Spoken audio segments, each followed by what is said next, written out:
আমরা অবশেষে এসেই গেলাম মাওলানা আব্দুল হামিদ খান ভাসানীর বাসা। দেখেন দুই দিন ওনার নাতির সঙ্গে কথা বলবো। আসসালামু আলাইকুম। ওয়ালাইকুম আসসালাম। আপনি মাওলানা আব্দুল হামিদ খান ভাসানীর কি হন? আমি ওনার নাতি। ওনার নাতি। ওনার এটা বর্ণনা একটু দেন। এটা কি তার যে ইয়া ছিলেন? না, ওটা হলো ওনার ওই যে ভক্ত। এটার ভক্ত তার মাঝে। আর মসজিদটা উনি ওখানে নামাজ পড়তেন? না, এই মসজিদে নামাজ পড়তেন। ওটা স্মৃতি মসজিদ, মানে স্মৃতি মসজিদ মানে ঘটনাকে এই যে স্মৃতিভাবে সঙ্গ ছিল, তো সেটা আমরা মসজিদ করছি পরে। এই বাড়িতে মসজিদ করতে চাইছিল কিন্তু হয়নি। পরে উনি বলছে যে করা লাগবে, এটা পরে করছে আমার বাবা সবাই মিলে। নামাজ পড়তেন কি এই রুমেই? কতদিন এই বাড়িতে ছিলেন? ওইভাবে তো এলাকায় থাকতেন না, নামাজ পড়তেন ওই পাশে মসজিদ ছিল আর বাড়িতেই পড়তেন। কতদিন এই বাড়িতে ছিলেন? মাঝে মাঝে আসতেন। আর ওইটা কি স্মৃতি মানে জাদুঘর না পাঠাগার? জাদুঘর। আর এখন ওনারা 3 ছেলে কি আছে এখানে বেঁচে আছেন? ওনার 3 ছেলে যে থাকতো না, 2 ছেলে টাঙ্গাইলে থাকতো আমার আব্বা এই এলাকাতে।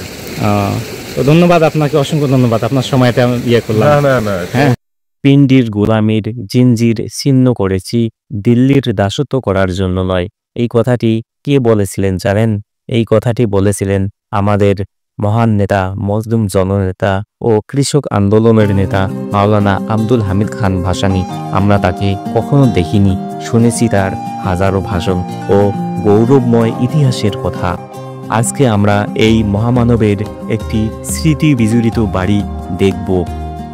এটা নিশ্চয়ই আমাদের জন্য অত্যন্ত আনন্দ ও গৌরবের বিষয়। চলুন তাহলে এবার দেখা যাক। রাস্তা থেকে বাড়িতে প্রবেশ করলেই আপনি দেখতে পারবেন ডান দিকে একটি মসজিদ রয়েছে। এটা তিনি জীবিত থাকার সময় তার ইচ্ছা ছিল এখানে মসজিদ নির্মাণ, কিন্তু সেটা আর হয়নি। পরবর্তীতে তার বংশধরেরা এখানে তার স্মৃতি সম্মানার্থে একটি মসজিদ নির্মাণ করেন। বাম দিকে রয়েছে তার একান্ত ভক্ত ও অনুচর মুসা ফকরের মাজার। তিনি এই এলাকায় পীর হিসেবেও পরিচিত ছিলেন। শরীফ ভাসানীনগর কুড়িগ্রাম, অর্থাৎ ওনার যে ভক্ত রয়েছেন মুসা ফকির রহমতুল্লাহ আলাই, তার স্মৃতি মাজার হয়তো তাকে এখানে দাফন করা হয়েছে।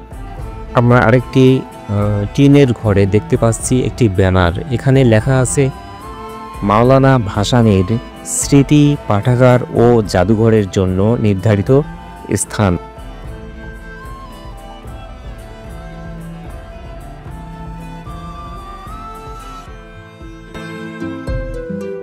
আমরা আরেকটি ঘর দেখতে পাচ্ছি। এই ঘরটি তালাবদ্ধ অবস্থায়। এই ঘরটির ভিতরেই রয়েছে মাওলানা আব্দুল হামিদ খান ভাসানীর ব্যবহৃত জিনিসসমূহ। এই ঘরের বাহিরের দিকে বিভিন্ন সাইনবোর্ড এবং ব্যানারে তার ইতিহাসের যে কর্মগুলো, তার জন্ম এবং মৃত্যু এবং আনুষঙ্গিক বিষয়গুলো সুন্দরভাবে লিপিবদ্ধ করা হয়েছে। যাই হোক, এবারে দেখব এই রুমের ভেতরে মাওলানা ভাসানীর ব্যবহৃত জিনিসসমূহ। মাওলানা ভাসানীর ব্যবহৃত কাঠের সিন্দুক। এই সিন্দুকটি দেখুন, এই সিন্দুকটি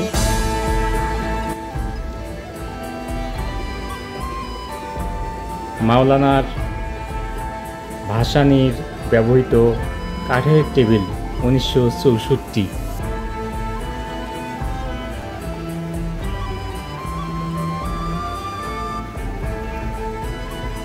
তার নিচে আছে সেই মাওলানা ভাসানী ব্যবহৃত কাঠের জলচৌকি 1964। এই জলচৌকিতে তিনি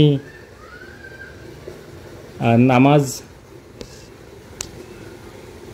এই যে জলচৌকি, এখানেই তিনি নামাজ পড়তেন। তার ব্যবহৃত খাট, তার ব্যবহৃত চেয়ার। এখানে লেখা আছে মাওলানা ভাসানী ব্যবহৃত কাঠের চেয়ার 1964। এবার দেখা যাক তার যে পুকুর রয়েছে, তার বাড়িতে 2টি পুকুর। সেই পুকুরের দিকে একটু আমরা অগ্রসর হই এবং বিকেলের যে শেষ আলোয় তার পুকুরের পাড়ের যে মনোরম দৃশ্য, সেটি সুন্দরভাবে ফুটে উঠেছে। এটা দেখব এবং এই বাড়ির ব্যাপারে সংক্ষিপ্তভাবে এখন কিছু বলবো, এই বাড়ির ইতিহাস সম্পর্কে। মাওলানা ভাসানী 1947 সালের দেশভাগের সময় কুড়িগ্রামের ভুরুঙ্গামারীতে পাশাপাশি 2টি গ্রামে মোট 42 বিঘা জায়গা ক্রয় করেন। এর মধ্যে অত্র গ্রামে 12 বিঘা জমির উপর নির্মাণ করেন এই বাড়িটি। ছোট স্ত্রী হামিদা খানমকে রেখে এই বাড়িতে মাঝে মধ্যে তিনি যাতায়াত করতেন। 1965 সালে ভ্রুঙ্গামারীতে কৃষক সম্মেলনকে কেন্দ্র করে একটানা 3 মাস এই বাড়িতে অবস্থান করেন তিনি। এ সময় তিনি মুসাফিরখানা, মসজিদ, মাদ্রাসা, বিদ্যালয় নির্মাণ করেন ও দিঘি খনন করেন। বড় বড় রাজনৈতিক নেতারাও এসেছিলেন এই বাড়িতে। শুধু তাই নয়, একজন ধার্মিক লোক ছিলেন তিনি। মাওলানা ভাসানী পীর হিসেবেও পরিচিত ছিলেন, তাই তার অসংখ্য ভক্ত ও অনুরাগী এই বাড়িতে আসা যাওয়া করতেন নিয়মিত। 1976 সালে সীমান্ত সফরে এসে সর্বশেষ এই বাড়িতে এসেছিলেন তিনি।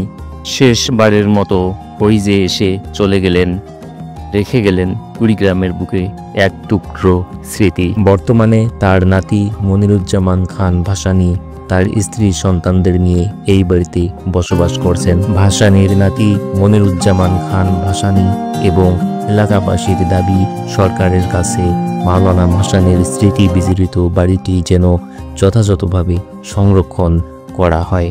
সূর্যটা হেলে পড়েছে পশ্চিম আকাশে, এখনই যাবে অস্ত, কিন্তু মাওলানা ভাসানীর ইতিহাসের সূর্য চিরদিন জ্বলজ্বল করবে মানুষের অন্তরে। আজ আর নয়, বিদায় নিতে হবে আমাকেও। দেখা হবে অন্য কোনো দিন, অন্য কোনো দর্শনীয় এবং ঐতিহাসিক স্থানে। সে পর্যন্ত ভালো থাকুন, সুস্থ থাকুন। আল্লাহ হাফেজ।